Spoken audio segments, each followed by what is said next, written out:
Alors, je suis Sabine Labourel, je suis enseignant-chercheur à l'Université Grenoble-Alpes, enseignant-chercheur en droit public, et je suis rattachée au Centre de recherche juridique de l'Université de Grenoble. Dans quelle mesure le dérèglement climatique menace-t-il la sécurité humaine? Alors, avant de répondre à votre question, ou plutôt pour répondre à votre question, il faut déjà revenir sur les impacts du changement climatique sur la planète. Les impacts du changement climatique sont d'ores et déjà avérés. Ce n'est pas quelque chose qui va arriver, c'est quelque chose que l'on ressent déjà et que l'on ressent différemment selon la situation géographique, la place où l'on est. Il y a certains territoires et certaines populations qui sont soumises à des sécheresses aggravées ou bien à des risques de submersion plus importants. Alors risques de submersion qui sont sur le court terme ou sur le long terme avec la fameuse augmentation du niveau des océans. Et puis le changement climatique va aussi provoquer une augmentation de la fréquence des événements climatiques extrêmes tels que les cyclones, les tempêtes, qui vont évidemment avoir un impact direct sur les vies humaines ou sur l'habitabilité de certains territoires. Alors, ces événements vont d'autant plus s'aggraver que on est sur une trajectoire actuelle de réchauffement climatique qui est estimée à 3,5 degrés, dans l'hypothèse où les gouvernements respecteraient leurs engagements actuels, ce qui est incertain, et qui relève de leur bonne volonté. Et donc même si les gouvernements actuels respectaient ces engagements, on resterait sur cette trajectoire de plus 3,5 degrés d'ici la fin du siècle, avec donc une augmentation projetée de la température à peu près de cet ordre-là. Alors dans ce cadre, les populations les plus pauvres sont aussi les plus vulnérables aux effets des changements climatiques que je viens d'expliquer, puisque ce sont à la fois des populations qui ne sont pas résilientes elles-mêmes, qui n'ont pas les moyens financiers de se mettre à l'abri, d'avoir des emplois dans des bureaux climatisés ou d'avoir la climatisation à la maison, par exemple. Et puis ce sont des populations qui sont les plus vulnérables parce qu'elles sont dans des états qui eux-mêmes n'ont pas nécessairement les capacités de réagir au changement climatique ou d'adopter des mesures d'adaptation au changement climatique parce qu'ils sont peu outillés ou ils n'ont pas les ressources financières pour le faire. Donc voilà, une double vulnérabilité individuelle et collective de l'État face aux changements climatiques.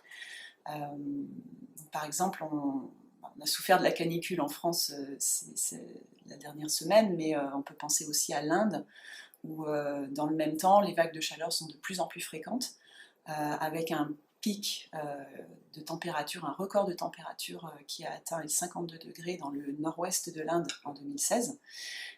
Et en fait, par rapport à la période 1960-1984, les vagues de chaleur en Inde sont devenues 50% plus fréquentes sur la période 1985-2009. Et il faudra s'attendre dans les années à venir à une augmentation de la fréquence de ces vagues de chaleur. Et désormais, l'Inde est le 4e pays le plus touché par les phénomènes météorologiques extrêmes au monde. Donc pour en revenir à votre question, on est en plein dedans. En fait, les populations les plus touchées sont les plus vulnérables, avec un risque de mortalité accru, et des populations qui vont être de plus en plus forcées à migrer, à se déplacer pour justement quitter ces zones où la sécheresse, les températures extrêmes font rage. Merci beaucoup. Existe-t-il un lien de causalité entre dérèglement climatique et conflit? Alors, le lien, au regard de ce que je viens de vous expliquer, serait très tentant. Il a déjà été fait depuis très longtemps. Alors, il a déjà été fait par deux types d'institutions. D'une part, les autorités publiques, et notamment militaires. Par exemple, dès 2006, le département de la Défense américain a publié un rapport qui indique expressément que le changement climatique est source d'insécurité au niveau international et serait une source d'escalade des conflits dans le monde pour 3 raisons principales. La première raison, c'est la pénurie de nourriture qui est liée à la diminution de la production agricole liées au changement climatique. La deuxième raison, c'est la diminution à la fois de la qualité et de la quantité d'eau douce, là aussi liée à des sécheresses accrues. Et puis la troisième raison concerne un accès de plus en plus limité à des ressources énergétiques ou aux minéraux stratégiques dont on a de plus en plus besoin pour les nouvelles technologies. Et donc pour ces trois raisons, le rapport indiquait dès 2006 que les changements climatiques pouvaient être effectivement un facteur d'insécurité accrue dans le monde. Alors les États-Unis n'ont pas, les autorités militaires américaines n'ont pas été les seules à mettre l'accent sur ce lien entre changement climatique et conflit, parce que en 2008, l'Union européenne publie son premier rapport sur la question en faisant directement, là aussi, le lien entre changement climatique et insécurité internationale. Donc voilà pour les autorités publiques. Les deuxièmes entités à avoir fait le lien entre changement climatique et conflit, ce sont les chercheurs, les universitaires, les scientifiques. Mais là, le débat académique est beaucoup plus incertain ou beaucoup plus tendu, parce que quand on étudie véritablement le facteur climat, dans la survenance de conflits, comme par exemple, alors la première fois qu'on s'est interrogé, c'était pour le conflit au Darfour, mais plus récemment, on s'est demandé si le réchauffement climatique avait eu des incidences sur le conflit syrien ou le printemps arabe.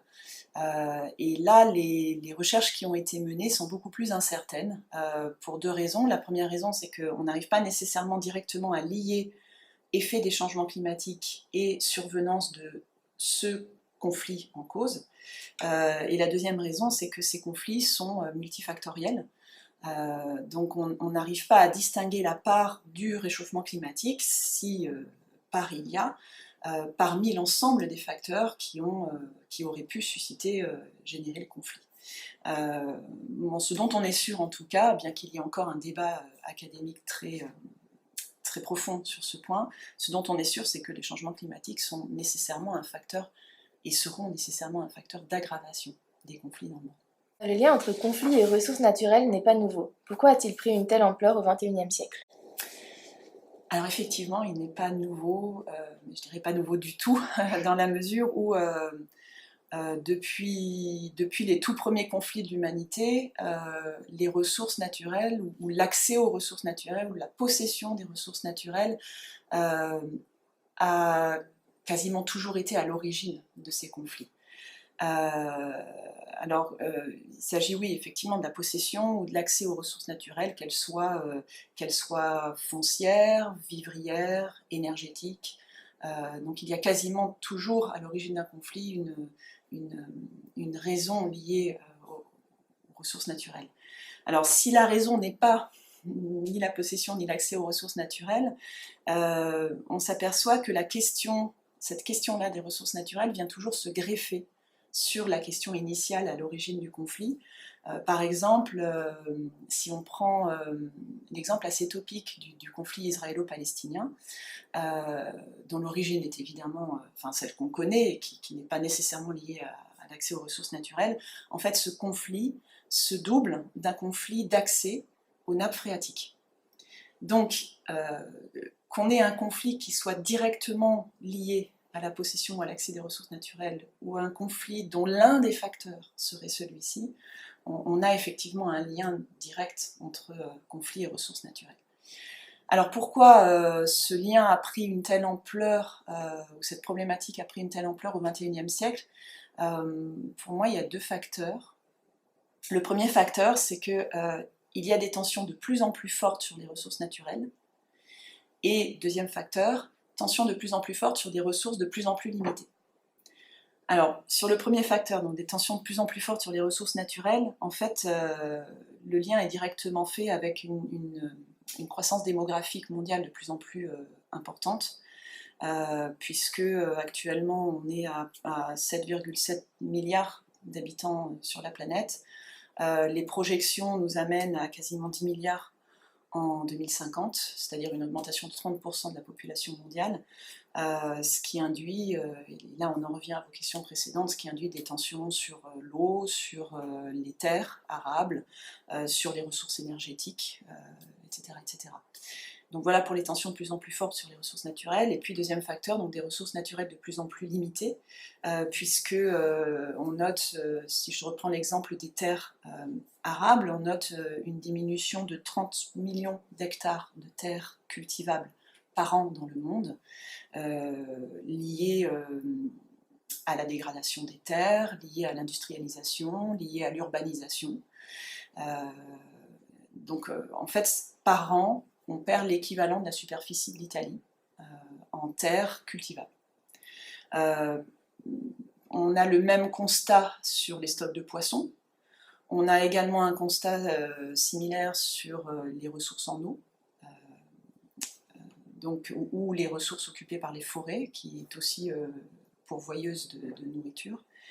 Et puis, on note également des ressources de plus en plus limitées en matière énergétique, avec, alors là le débat fait rage, mais sur le fameux peak oil, c'est-à-dire le moment où la production mondiale de pétrole va atteindre son maximum pour ensuite décliner par épuisement des réserves énergétiques, des réserves en pétrole. Alors, sur la date à laquelle arrivera le peak oil, les scientifiques ne sont absolument pas d'accord. Certains disant qu'il a déjà été atteint, d'autres estimant que ça va venir, et puis que de toute façon, on a aussi des ressources maintenant non conventionnelles en pétrole qui permettent de compenser peut-être l'épuisement des ressources traditionnelles. Mais quoi qu'il en soit, quelle que soit la date à laquelle ce peak oil va arriver, on est d'accord sur le fait qu'il arrivera à un moment donné. Si. Pensez-vous que le droit international public est un instrument efficace pour faire face aux mutations engendrées par le dérèglement climatique ? Alors je pense qu'en tant que juriste internationaliste, je devrais dire oui. Et effectivement, il y a probablement beaucoup de facteurs qui pourraient me conduire à dire oui, puisque en matière purement climatique, le droit international public a été à l'origine de l'évolution de nombreuses législations nationales, soit de lutte contre le réchauffement climatique, soit, un peu moins, mais soit d'adaptation au changement climatique. En fait, la mobilisation de la communauté internationale en matière de changement climatique a commencé au milieu des années 70, avec des chercheurs qui se sont énormément mobilisés, qui ont noté ce phénomène de réchauffement climatique, et qui ont commencé à se mobiliser, et qui ont réussi finalement à mobiliser à partir du début fin des années 80, début des années 90, la communauté internationale, les dirigeants, et ce qui a abouti donc en 1992 au sommet de Rio à l'adoption de la Convention cadre des Nations Unies sur le changement climatique, qui ensuite a donné lieu à l'adoption du protocole de Kyoto en 1997, puis en 2015 à l'accord de Paris. Donc on a une vraie mobilisation au niveau international sur un sujet qui de toute façon ne peut être réglé qu'au niveau international. Donc ça c'est l'optimisme. Le problème, ou plutôt les problèmes, et c'est ce qui m'amène à nuancer très fortement ma réponse sur le droit international public comme instrument pour faire face aux mutations engendrées par le changement climatique. Premier problème, il y a des lacunes très fortes du régime international en matière de climat.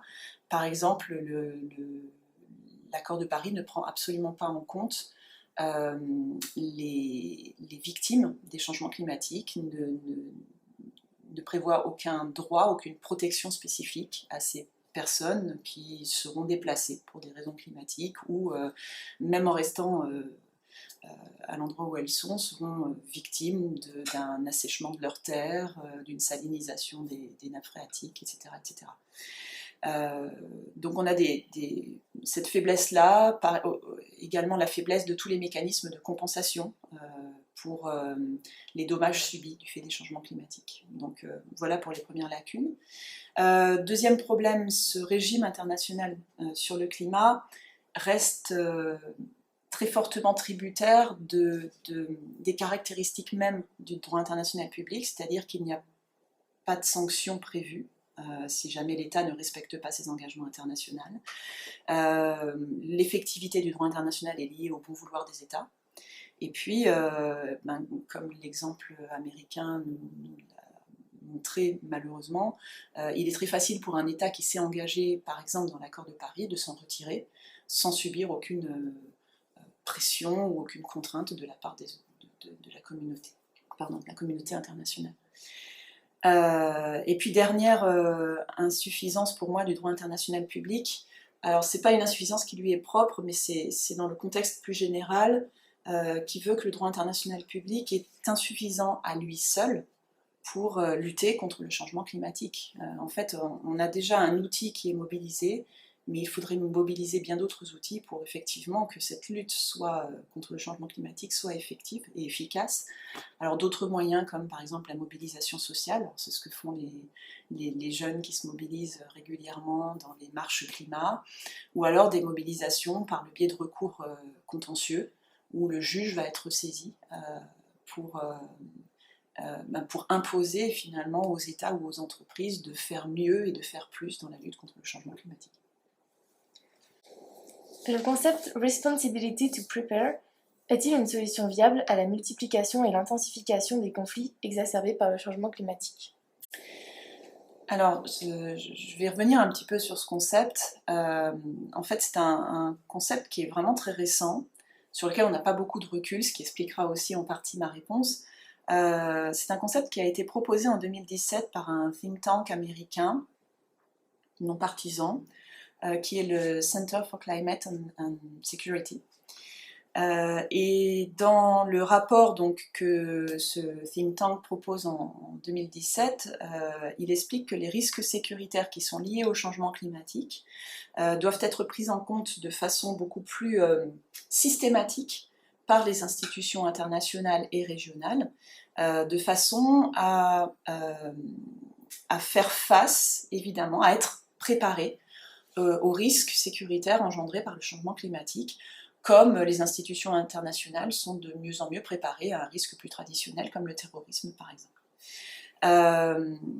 Alors ce concept a été endossé par les institutions européennes au moment de la COP24, puisque les institutions européennes en fait ont demandé au Center for Climate and Security lors de la COP24 d'approfondir son analyse en proposant cette fois-ci des recommandations propres à l'Union européenne, ce qu'a fait le think tank dans un rapport qui a été publié en juin de l'année dernière, en juin 2018, et qui a effectivement fait une série de recommandations visant non seulement à la réforme de la gouvernance en matière de changement climatique au niveau européen, mais également à des recommandations beaucoup plus matérielles sur le fond, toujours pour mettre en œuvre ce concept de Responsibility to Prepare.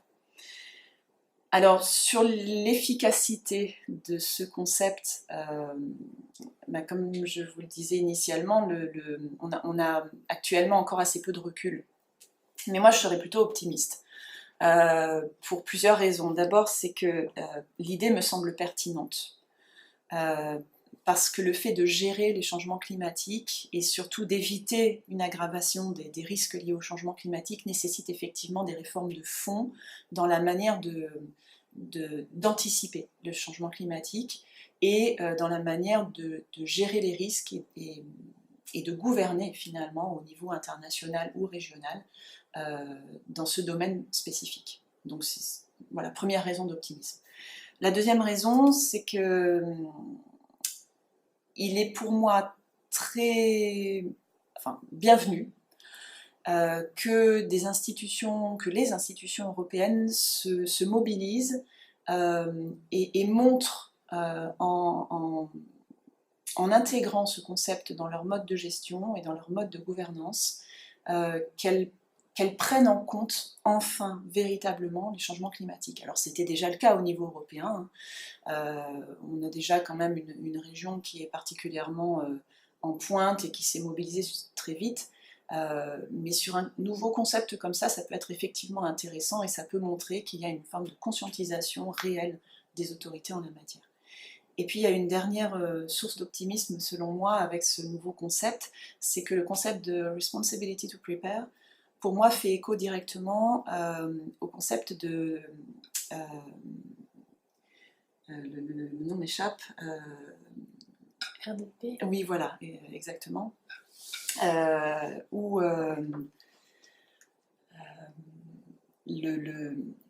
les deux concepts pour moi sont véritablement connexes et plus qu'à la mise en œuvre du concept de responsibility to prepare, on devrait réfléchir désormais à une interaction entre ces deux concepts-là. Merci. Le lien entre l'insécurité politique et l'insécurité climatique permettrait-il de concrétiser le statut de réfugié climatique au même titre que le statut de réfugié politique qui a été établi par la Convention de Genève? Alors, je pense que pour répondre à votre question, il faut d'abord faire le point sur, le point sur l'état d'avancement de la communauté internationale en matière de protection des personnes déplacées pour des raisons climatiques. Alors volontairement, je n'utilise pas le terme de réfugiés climatiques, parce que le terme de réfugié est déjà employé au niveau juridique et a un sens très spécifique qui est lié au sens de réfugié politique, qui lui est pleinement reconnu par la communauté internationale et surtout les traités internationaux, au sens où la Convention de Genève de 1951 prévoit une protection des réfugiés politiques, et uniquement des réfugiés politiques, c'est-à-dire que les réfugiés pour des raisons économiques ne sont pas pris en charge au niveau international, ils peuvent l'être par les États, mais en tout cas le droit international ne prévoit aucun statut spécifique les visant, et il en est de même, malheureusement, pour les réfugiés, entre guillemets, donc pour les personnes déplacées pour des raisons climatiques. Donc pas de protection internationale, pas de protection régionale non plus, pour l'instant. Il y a quand même une initiative régionale qui doit être mentionnée, qui est une initiative africaine, puisque l'Union africaine a adopté à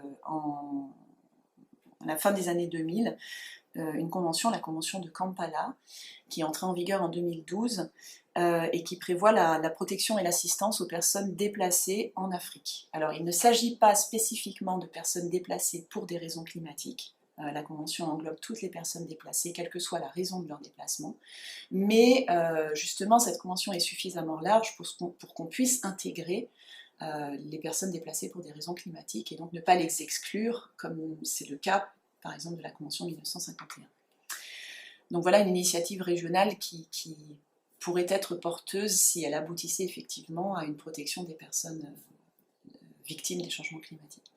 Il y a également d'autres initiatives, je pense notamment à l'initiative Nansen, alors qui pour l'instant n'est absolument pas contraignante, mais qui pourrait aboutir à une protection des personnes déplacées pour des raisons climatiques également.